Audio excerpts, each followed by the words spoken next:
je m'appelle Myriam, j'ai eu l'annonce d'un cancer du sein métastatique en 2014, septembre 2014.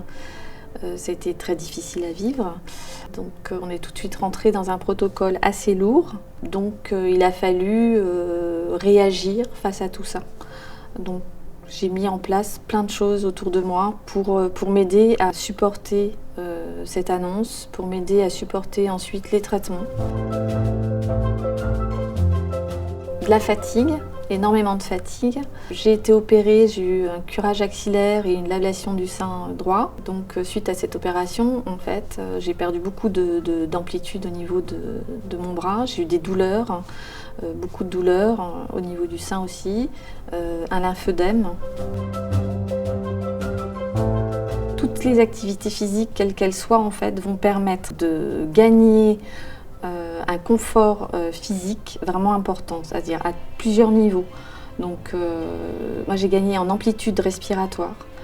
J'ai gagné donc en capacité, donc au niveau de l'oxygène, c'est vraiment très important quand on est atteint d'un cancer. J'ai gagné en masse musculaire. Parce que j'étais pas du tout sportive à la base, donc j'ai gagné en masse musculaire et c'est vraiment important parce que du coup on récupère de la tonicité, on est plus tonique, on est plus actif. J'ai gagné en amplitude au niveau de mes gestes, de mes mouvements. J'avais des douleurs, en fait des neuropathies qui sont toujours là, mais qui sont atténuées aussi grâce à l'activité physique parce que la marche c'est comme un automassage. Allez-y. Tout simplement, ça fait partie du traitement. En faisant une pratique sportive, quelle qu'elle soit, on va participer à sa guérison. On va optimiser l'action des traitements. Et ça, c'est hyper important. Et ça va nous permettre aussi, en gagnant tout ce que j'ai dit tout à l'heure, donc en gagnant en capacité respiratoire, physique, tonicité, on va prendre confiance en soi aussi. Et on va devenir plus positif. Parce que plus on se sent bien dans son corps, moins on se sent malade. Et moins on se sent malade, plus on va dans le bon chemin. C'est vraiment important de prendre le bon chemin et ça en fait partie. Attention, les traitements impliquent de ne pas faire n'importe quoi. On est fragile, on est sous traitement, on est fragile, donc on fait attention. C'est très bien d'être coaché, d'être suivi, d'être surveillé, de faire les bons mouvements, d'avoir les bonnes postures. C'est très très important. On apprend à se tenir droit, on apprend à respirer, on apprend à se muscler sans se faire de mal. On réalise qu'on n'est pas tout seul, qu'on vit les mêmes choses de façon différente. Et soit c'est des personnes qui vont vous encourager, soit c'est nous qui allons encourager les autres. Tout ça, c'est que du positif. Et il faut vraiment aller dans ce chemin-là, du positif, absolument. Sinon, on va rester chez soi, on va se recroqueviller sur soi-même. Donc vraiment, l'activité physique, sportive, c'est plus qu'un conseil. C'est, comme je disais tout à l'heure, c'est indispensable.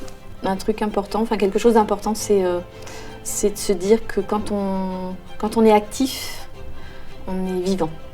On est vivant et ça, dans le vécu de la maladie, c'est très important.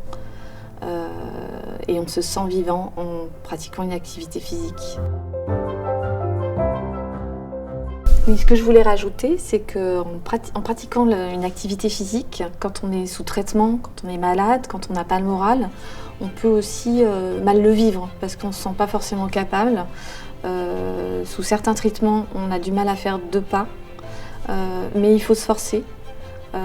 Il faut se forcer pour se sentir mieux. En fait, même si faut pas se décourager, on peut mal faire un exercice. On peut être essoufflé en allant au bout de la rue, mais faites-le quand même si c'est 1 fois par jour. Pour conclure, parce qu'il y aurait tellement de choses à dire, donc oui, pratiquons du sport, et oui, ça fait du bien et au corps, mais aussi à l'esprit, au mental. Donc ça, c'est très important. Je le souligne encore, le mental, il faut être positif, il faut y aller et franchement, ne rien lâcher.